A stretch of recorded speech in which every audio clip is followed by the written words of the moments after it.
If you're listening, anyone from the royal family, please don't sue us or chop our heads off or anything like that. Don't think they do any of that anymore, do they? I think we do. Do they? Oh, okay. This will be our last episode of the Big Idea podcast. June, such a lovely month. Hey everybody, it's John Lamberton here, alongside my good friend and business partner, Mr. Jason Brockman. We're here for another episode of the Big Idea podcast, where, as always, it is our job to help you get more customers and make more money without working harder.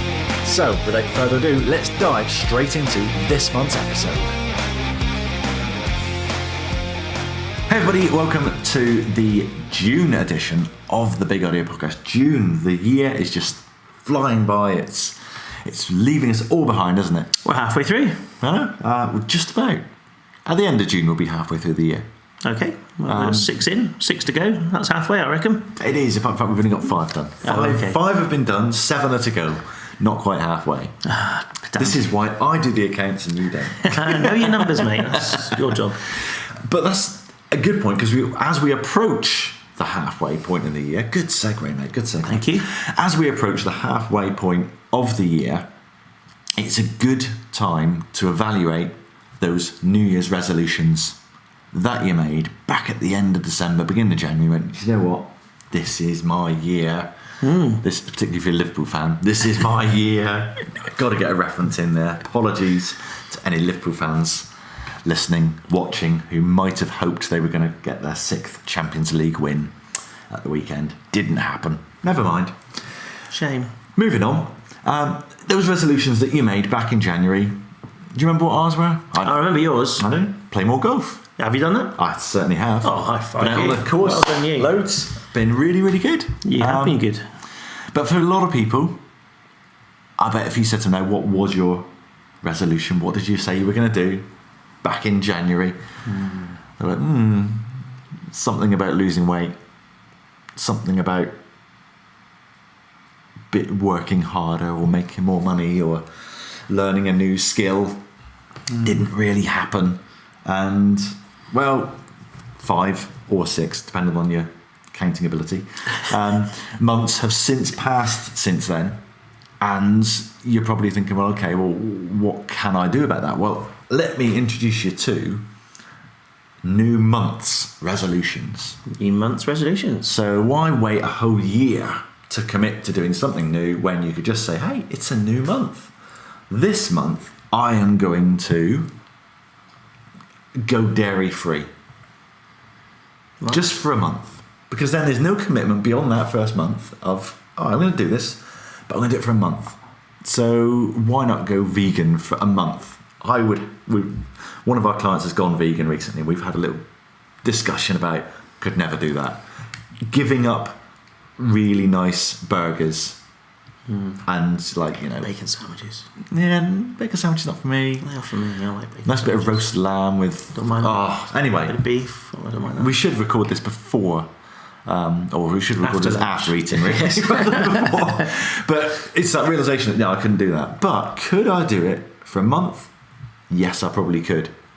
What would happen after that month? I'd probably be much more mindful of the quality of meat that I'm consuming. I'd probably still eat less of it. So my life would still be better. Mightn't you? You might even go, actually, that wasn't bad. Actually, do you know what? I could do this long term, but by committing and saying, I'm going to do it for a month. Yeah, I can do that. Let's practice gratitude. We did the positivity one, didn't we? The Bring Me Sunshine campaign for a month. We did. Lots of people saw the results of that beyond that first month. The first month was great, got the momentum, got them going, was short enough that they were able to commit to doing it for a month. It wasn't, right, you're going to do this for a year. We can't do that for a bloody year. But just saying, can you do it for 30 days? Yeah, I could do that. So why not create every month, just have a different new month's resolution. I like it. And just decide, okay, this month I'm going to do X, Y, and Z, and I can then give up. I can go back to doing exactly what I was doing a month before, or not. The choice is entirely yours, but you don't have that pressure to commit to it. No, and it's good. And if you can get something around behind it, which is always good as well, you can rally your friends around as well at the same time, then that will give you that boost, won't it, to get you through the month. And I know some of the charities do that with the growing your beard out from November, don't they? Alcohol-free, sugar-free, steps, 10,000 steps a day, all of those kind of things. They're all for 30 days. As you say, not too long, but actually, I know we've got a couple of people in ALB which have done, say, the 10,000 steps per day, and actually that continues long after the month, and you get the health benefits and stuff like that, but actually you go, I'll continue doing that. It may not be quite 10,000, it may be pushing on to that, but actually they do continue it, and it is one of those things because it becomes a habit, John. Yeah. And you know all about habits, don't you, John? It's king of routine, you see. King of routine. That's one of the reasons not one of the reasons, but it's why I found it easy to give up the booze permanently, was because I'd done triathlon a couple of times. Well, if I can do a month, then I can do another month. And actually just you're looking confused. Yeah, for those who can't see me, my face is very confused. I have done triathlon for a month, and I did it for just over a month actually, because there was another week I think I went over, but I couldn't do it for much more than that. But I did it for once, so that's good. But having not done that, if I hadn't done the 30 days, it would have been more difficult to do it permanently.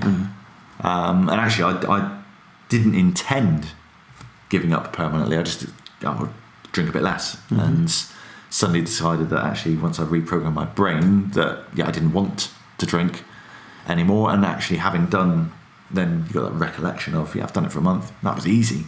Actually, the hardest bit about it was starting drinking again, because I then didn't like the taste of it. Oh it doesn't actually taste very nice, does it? Boom. Very good. Very good. King of routine. King of routine. Sticker charts. Did you have a sticker chart?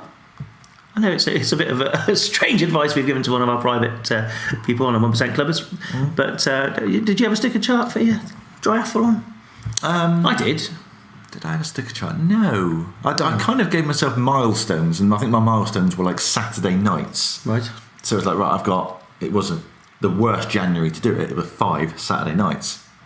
But I figured, it wasn't sticker charts, but I think I did like Facebook posts. I did a Facebook post every Saturday night, kind of celebrating, yes, I've made it through another Saturday night. Okay.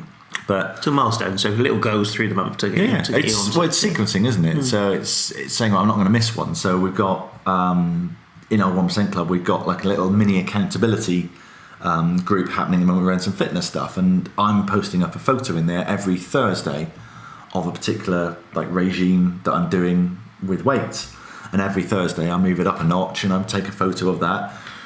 So if a Thursday goes by without me having taken a photo, I've missed the sequence, because King of Routine is there. Thursday picture, Thursday picture, Thursday picture, Thursday. Oh my God. And this Thursday I'm actually going to have trouble taking the picture because my local gym is shut for a refurb. So I've got to try and find a different gym that has the same piece of equipment that I need, just so I can go and take a photo. But I can't not do it. No.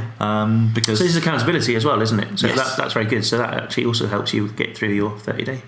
Yeah, 30 absolutely. Days, isn't it? The more public, the better. If you want to commit to doing a new month's resolution and you choose what it is that you want to do, we're not going to hold anyone accountable to anything they don't want to do. Let us know. Join in the fun in ALB, bigadea.co.uk/Facebook. Let us know what you want to do in June, in July, in August, whatever. What is your commitment for this month's new month's resolution? And we will help hold your feet to the fire. So last month's book of the month was Elon Musk by Ashley Vance. Did you read it? I would like to hear all about it. You haven't read it again. What a surprise. It was an interesting book. I did say and kind of clarify at the very beginning, look, this is not a book that you're going to read and say, right, I'm going to do what he's done. I'm going to emulate you. I talked in Big Ideas for Small Businesses about finding someone who's got the blueprint for what you want to do and going and getting their book and basically copying what they did. You can't really do that with Elon Musk unless you are planning on somehow colonising Mars and you want to know what he did in the kind of 20 years preceding actually colonising Mars. This guy is not a normal person. He is an absolute freak of nature. I do think there are things we can learn from him. There are things we can take away from Elon Musk's story. things like, for example, he does not take no for an answer. So I think there was an interview that they did with his first wife, and you would have been talking like early 90s here, so pre-voicemail and mobile phones and everything like that, and he would ring her up, and she said that she could always tell when Elon was calling because he didn't hang up. Mm-hmm. It just rang and rang and rang, and if the phone needed to ring for 25 minutes until she picked up, then that's what he would do. He would just, she said he was like the Terminator. He just, once he got his sights set on something, and he had his sights set on her, it's like, well, I'm going to get her. She was like the best looking person in the college class or whatever. He was a nerd. But he was just absolutely determined, I'm going to get her. And his brain just doesn't register no as an answer. It's like, okay, I've been told no. Yeah, but I want that, so I'm going to get it. So what do I need to do in order to do that? Well, I'm just going to be so persistent that you wouldn't believe it. And even now, his staff will go to him and say, this isn't possible. And he'll just shout and scream at them and say, well, I don't care what you say about it being possible. You need to go make it possible. We need to bring this in, and it needs to come in under $300,000. We can't do it, Elon. It's going to cost $700,000. I don't care. You need to go make it happen. Go away. And it's almost don't bring me problems, bring me solutions. This sounds a bit like GDPR in your mindset, doesn't it? But it's things like, he wouldn't spend $2,000 on some parts. He wouldn't authorise the spend of $2,000 on some parts. And yet he'd go and charter a plane at $90,000 to save half a day of time, because to him, time is that one resource that he hasn't got more of. There's a quote in there about money, and this was going back to like his early days pre-PayPal, and his mindset was, well, I know how to make money, so making money doesn't matter to me because I know how to make money. And it was just that once he had that skill set of, well, I know how to make money, boom, I've just accumulated. First business, I think he sold and he pocketed 28 million, and then gambled all that and rolled it into PayPal, and then walked out of there with, I think, 300 million, and then rolled all that into SpaceX and into Tesla and into Solar City. And he is completely content to gamble everything he's got, including his reputation, on crazy projects like making self-driving electric cars and going to having hubs on the moon and colonizing Mars, because he knows that actually, if I lose everything, well, I can make money. I know how to make money. And so I think that those sort of skills are, if you figure out how to make money, how to survive, how to grow a business, you can be a little bit more or a little bit less risk averse, and you can take a few calculated risks that, okay, if this blows up in my face, I can actually start again. They're very good risks, though, aren't they? Because at the end of the day, those sort of ideas are where everything is kind of heading, and actually being there at the forefront. I mean, PayPal, for example, a universal payment thing that didn't go through your banks or anywhere else like that. Well, actually, that's exactly what the internet was made for, wasn't it? Really. So, yeah, but the internet wasn't ready for it.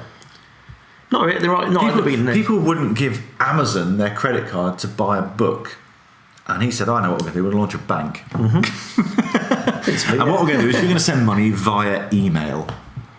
The internet, and particularly consumers on the internet, were not ready for PayPal. Ironically, that's what happened. Is actually they kind of dragged the internet along into being more secure. But I think he's very good at achieving more with less. He's not a man manager by any stretch of the imagination. You would not, honestly, would not want to work for this guy. If you want to build an ambitious lifestyle business, he's got the ambition off to a T. But lifestyle, I mean, there was a story in there about he's threatened to fire someone because he took a few days off to spend with the birth of his son. And he just completely lambasted him and said, you need to figure out where your priorities lie. Like, where your priorities lie? Birth of your son. No, you should, as far as he was concerned, you should have missed the birth of your son because we're saving the human race. And that is that real, not normal mentality of, in his mind, it's not about the money, it's I'm saving the human race here. Because if we somehow kill the planet, or we somehow need to escape the planet, I'm giving us that escape pod. That, you know, I'm not saying, hey, let's all go and live on Mars, but if things go massively tits up on this planet, there's a plan B. I can save the human race by saying we can go and start again somewhere else. Yeah. Absolutely not a normal guy. Cost him 2 marriages as a result of that. You know, he wasn't there. He's got 5 children, wasn't there for them when they were little. Kind of they get a little bit involved now that they're actually able to, and he's able to just sort of fly them out on the private jet and say, hey, do you want to go up in a rocket? You know, Dad does some pretty cool stuff now, you know. Using them as guinea pigs, though, is that how it works? I don't think so. I think it's the plan. I mean, he said, you know, he's not going to go. He's not going to be on one of the first flights to Mars. He said, you know, it's ridiculous. Why would I do that? I can't remember the analogy he used, but he said it's like, you know, the designer of one of the first motor cars saying, I'll tell you what, I'll test drive this. You know, if he crashes and dies, well, actually the chief designer, the guy leading it, the guy paying for it all, suddenly dies. Probably not a good idea. No. Yeah. Not a great idea. Not a great idea. But that said, not a great testament to your skills, is it, either, if you don't put a bit of trust in it. No, but I mean, yeah, things are likely to go. You're going very much into the unknown up there. But yeah, I enjoyed the book, but it was entertainment, I would say, rather than key takeaways. If any takeaways, he made big decisions. He made them really quickly. He gets a lot of bang for his buck out of resources. You know, a lot of the stuff he's doing with SpaceX, for example, instead of using like NASA grade parts from the 70s, which are massively expensive, he said, well, actually technology's come on so much that I can use standard electronic parts now, and they're better than the NASA quality stuff. And he's actually, you know, able to, instead of spending, you know, $2 million on a part, he says, well, actually I can almost, you can imagine him like sat there with a soldering iron, I can make that myself for about $200,000. So, you know, I'm going to do this now, 10% of the price, you know. So yeah, getting lots out of the resources, absolutely relentless follow up, and just that not accepting no for an answer. I think, yeah, very inspirational, but not the sort of guy that I think I would actually want to emulate for my businesses. But I'm glad there's somebody like him out there. We want a bit of big sky thinking, don't we? Yeah, absolutely. Just, you know, sometimes you need to realise if you're the person for it or not. Elon Musk absolutely is, and I think the world's a better place for him. Very good. He loves the Musk. Right, book of the month next month. Next month, yes. I'll tell you, we've got a lovely book of the month next month. And for those watching the video, here is your book of the month for next month. Actually, this isn't the actual book that you've got to wade your way through, because this is Poor Charlie's Almanac by Charles Munger, or Charlie Munger, who is Warren Buffett's business partner. He is the investment partner and vice chairman at Berkshire Hathaway. And the book of the month for next month is not Poor Charlie's Almanac, but I purchased this book last month, and I'm making it this is going to be my new month's resolution, is to study Charlie Munger, because I know Warren Buffett inside out now, but I don't know too much about Charlie, and Charlie's his right-hand man. Charlie is the Morecambe to his wise, and I think I want to know more about him. So next month's book of the month is Charlie Munger, The Complete Investor, and this is by Tren Griffin. So it's on Audible. It's about 6 hours long on Audible, so it's not a huge read. But nor is it the 600 pages of this, the almanac is a collection of speeches and blog posts and dissertations and just random thoughts and thinkings from Charlie Munger. Charlie. I had a quick flick through earlier, and this one quote really jumped out at me, and this is kind of going to be the theme of today's episode. And he said, what we do, talking about himself and Warren Buffett, is we take a simple idea and we take it seriously. And that is it. And that is why I kind of really, really like Warren Buffett. It's why I like Charlie Munger, is they are so down to earth, so real, genuine people. And I think you're going to find a lot of very simple, very easy to implement takeaways from just listening to Charlie Munger. He's going to talk a lot of common sense in a way that most business owners can actually digest. It's not going to be massively strategic. It's not going to be telling you, how you're going to treble your social media presence or, optimize your lead flow. But what it will do is get you thinking about how you can be working things a little bit easier. And I mean, one of the quotes I borrowed from Berkshire Hathaway, which I put into Big Ideas for Small Businesses, was to invest like a businessman and to do business like an investor, because the two absolutely go hand in hand. So don't discount this book and say, oh, it's a book about investment. It's a guy who runs one of the biggest investment funds in the world. It's called The Complete Investor. Don't let that put you off. Honestly, if you think I'm not an investor, if you're running a business, you are an investor. You just happen to be the controlling shareholder of your largest investment. And as such, you might want to actually educate yourself so that the largest shareholder in your major investment knows what the hell they're talking about.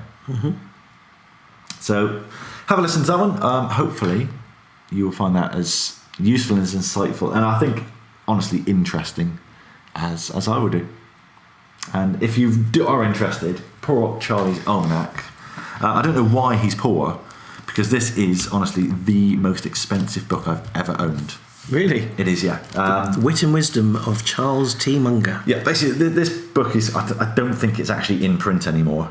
So I picked up a copy on Amazon. They were available second hand at 75 quid. It's because Warren Buffett did the foreword, that's why. Look, exactly. So you don't get many books actually with anything written by Warren Buffett. But yeah, I picked up a brand new copy of this. It was like 95 quid. So I definitely need to read it and not just look at it on the... It's got some pretty pictures in it. Mostly pictures, is it? Yes, yeah. It's a pop-up book.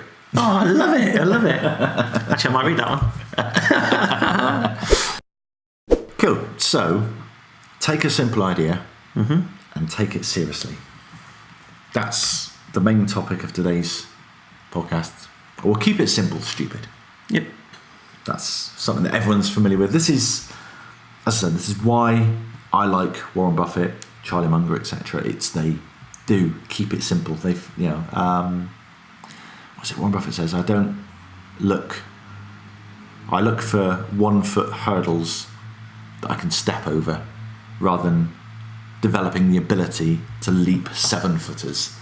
And absolutely, people, they ignore the simplistic, the easy, the low hanging fruit, and they chase after the hard, the difficult, they think that running a business has to be difficult, and that there's no simple formula, and there is no magic bullet to running a business. But for most businesses, there is a fairly simple process that you follow. Get leads, follow up with leads, do business, ask for referral, go back and get some more leads, and just flow through that. There's a different book I've reading here, had a quote from Charlie Munger, which really leapt out of me. He says, "We try to profit from always remembering the obvious, more than we do from grasping the esoteric. It's remarkable how much long-term advantage people like us have gotten by trying to be consistently not stupid instead of trying to be very intelligent. So they are, he talks about remarkable long-term advantage. I mean, Berkshire Hathaway started with $10,000 back in the 50s and is now worth well over $100 billion. So it's fair to say they've had long-term advantage. But by their own methods, that what they've done is they've used time and said, actually, if we've got decades of time ahead of us, we don't need to be really, really clever. If we've got to make a lot of money in the next 12 months, yeah, we've got to be really clever. But actually, we can afford to be wrong loads of time. We can afford to have years whereby we go backwards and we don't make any money at all. As long as we're right, probably about half of the time, or just over, or more right than we are wrong. And just, let's try and just not make any stupid mistakes. We don't need to be clever. Let's just avoid the silly mistakes that we're just giving money away. And we'll just use the decades of time to compound everything. They've actually profited more as a result of doing that. You'll remember that I saw my friend Deborah Meaden. And to be fair, I've got a clang. That could have been the exact words that she used. In fact, it pretty much was very similar to those words about keeping it simple business-wise, being more right than you are wrong. And actually, that is her secret to her investing and her success and choosing the businesses that she wants to work with. It is those simple ideas that she can add a little bit to, and actually they will grow. And that's pretty much her sort of take on things. So bringing it away from the astronomic kind of Warren Buffett and bringing it kind of a bit more local. If you want to call her local, she lives nearby.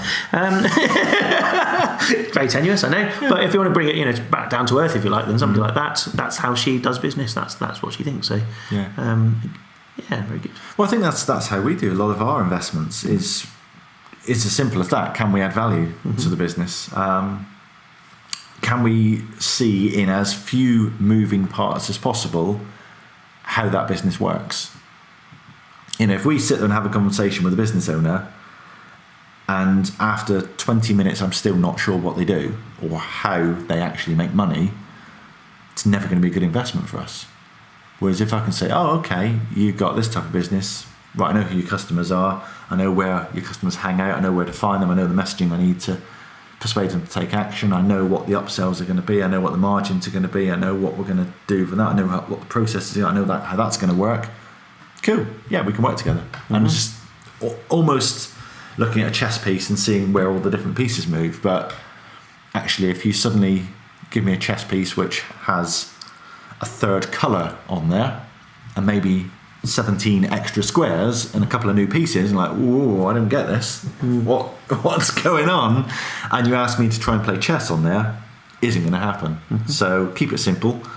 Take all the chess pieces off, give me drafts instead. And, a little crib sheet. I mean, how many times have we've had like games nights? And how many times have we been sat there with a really complicated set of instructions and it's like an hour before we actually start playing because we're trying to figure out what the rules are versus, oh look, it's like one sheet of A4. Great, right, we're ready to play in like 2 minutes. And those are the better ones because they've kept it simple. And imagine trying to pitch the really complex game to an investor and saying, right, well, what you do is this. And after 5 minutes, they're like, so whose go is it next? And what do these things do? What are they? Oh, that doesn't come into play until round 2. Well, that's a different version of the game you can play. Okay, Whereas, imagine going in and saying, we've got Trivial Pursuit. So it's question cards, there's 6 different categories. There's a really tough question for each category. You get a cheese, collect all the cheeses, get to the middle, you win. Cool. Yeah, I get that. Cool. Simple. Monopoly. How the hell do you pitch Monopoly? But actually, the basic premise, once you understand of what the moving parts are in Monopoly, it doesn't matter that there's train stations and utility companies and you can go to jail and there are chance cards and that you get money every time you pass go and it's multiple times the dice, and it does not matter beyond, it's like the property market. You're buying houses, you're buying flats, you're buying the right to have rent received, and then there's an element of chance involved. But it's this is why it's why I like Warren Buffett. It's why I like Charlie Munger. It's why I think. So we've had the royal wedding last month, didn't we? And I think this is why a lot of Americans, in particular, I've been listening to a few American sort of podcasts recently, and they are going mad for Harry. And they love Harry in a way that I don't think I saw when you had William's wedding. I don't think the Americans went absolutely crazy for William in the same way they have for Harry. And I think that's down to Harry being a normal bloke, one of us, or it coming across that way. I've just started watching The Crown on Netflix. Oh, you've just started? Just started. I'm like 2 episodes in, and already I'm loving Prince Philip. And I think, Prince Philip is my favourite royal because he does that. He just keeps it simple. And he just, so what do you do then? All right, where does that work then? And there's a scene in the last one where he's, they're in Kenya, I think, aren't they? And there's a parade of like military there, and he's just going, I've got that one, that one. Oh, did you nick that one off then? And it's just that complete down to earth. Yeah, but he keeps it simple in terms of he can talk to anybody. Nice hat, and the Princess Elizabeth at the time says to him, "That's not a hat; it's a crown." Oh, right, yeah. But as far as he's concerned, I like your hat. Yeah, it's nice. He's able to relate to people, and he's able to just break it down to This is a guy who has met like probably all the kings and queens of every country, every major leader of every country, every major businessman, and can probably break down in very simple terms what they do and how he can offend them.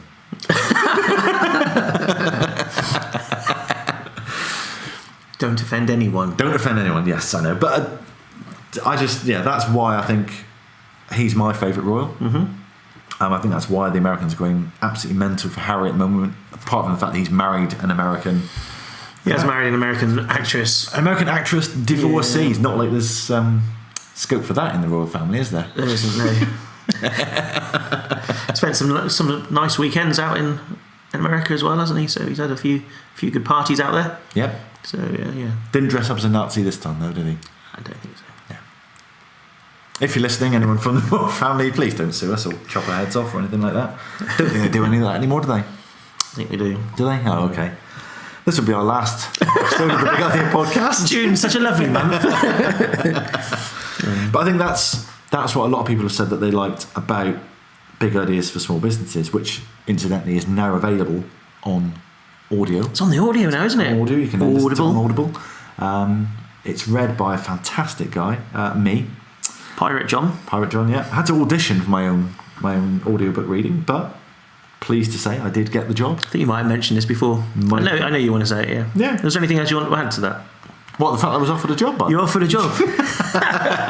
But I was so good at narrating my own audiobook that they said, do you want to narrate someone else's? That's pretty good, isn't it? It is, yeah. Blackbeard the Pirate, I think, was who else they wanted. The Long John Silver Chronicles. Yeah. But I think that's why a lot of people said they liked that, was because it was written in that kind of down-to-earth, real, simple style. There's no BS, there's no jargon in there, there's no, okay, listen up guys, because this is really complicated. I did kind of break things down into, this is really simple. Do this, follow up lots, ask for the sale, know your numbers. It's really, really simple stuff that actually everyone can say, yeah, I know that I should be doing that, but I'm not doing it. And the amount of times we hear that, I should be doing it, but I'm not doing it. It's one of those things. Actually, I've just finished thinking about books. I'm into my massive books at the moment. I've just finished the latest Tim Ferriss book. That's taken a while, hasn't it? Tribe of Mentors. Started it at Christmas and I literally finished it this weekend. And the final, there's I've highlighted bits like throughout this, but particularly like one of the last pages. I should just read a little little bit out for you now. So I'll read a few quotes here, just the last couple of pages. To learn from the best, you don't need to meet them. You just need to absorb them.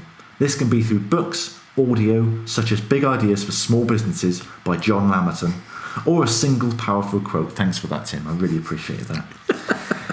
If you want to do more, if you want to have more, do more and be more, it all begins with a voice that no one else hears. John Lamerton reading his audiobook. Oh no, it doesn't say that, so I made that bit up. Based on everything I've seen, a simple recipe can work. Focus on what's in front of you. Design great days to create a great life, and try not to make the same mistake twice. That's it. Stop hitting netballs and try something else, perhaps even the opposite. If you really want extra credit, try not to be a dick, and you'll be a Voltron level superstar. The secret to winning any game lies in not trying too hard. And this is why they've asked him to take a job. Take a simple idea and take it seriously. Yes. See? So stop trying so hard. Okay. Stop, just focus on the mistakes you're making. Stop making those. Stop, focus on trying not to be stupid rather than trying to be clever. Mm-hmm. It's why, when we work with people in the 1% Club, there is no, right, you need a 157-step remarketing funnel designed by us, or you need someone to optimize your AdWords. Coincidentally, that's what we do. No, it's a lot of what we do is just breaking down what do people actually need to do, and then finally we make sure they do it. Mm-hmm.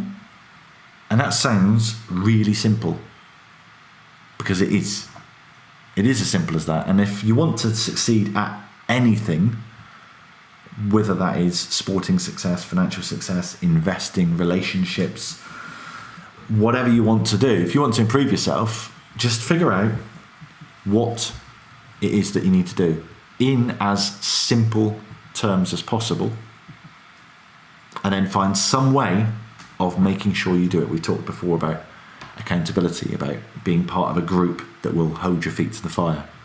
We can do that for you as the 1% Club, but you can do that yourself. Create those habits, create those routines, but make sure that you're doing the simple stuff routinely, and I think you'll succeed long term. Stop trying so hard. Take a simple idea and take it seriously. Brilliant way to end. This has been a public service announcement. Seriously. Yes, seriously, take it seriously. Yeah. That's brilliant. As always, guys, if you want to catch up on previous episodes of the Big Idea Podcast, or you want to see the show notes, transcripts, watch the video for this one, you can do so on the website, which is bigidea.co.uk/podcast. That's it. And we are always in our Facebook group, Ambitious Lifestyle Business, which you can find at bigidea.co.uk/Facebook. And all that remains for us to say is we will see you next month for the July edition of the Big Idea Podcast, when we will be halfway through the year.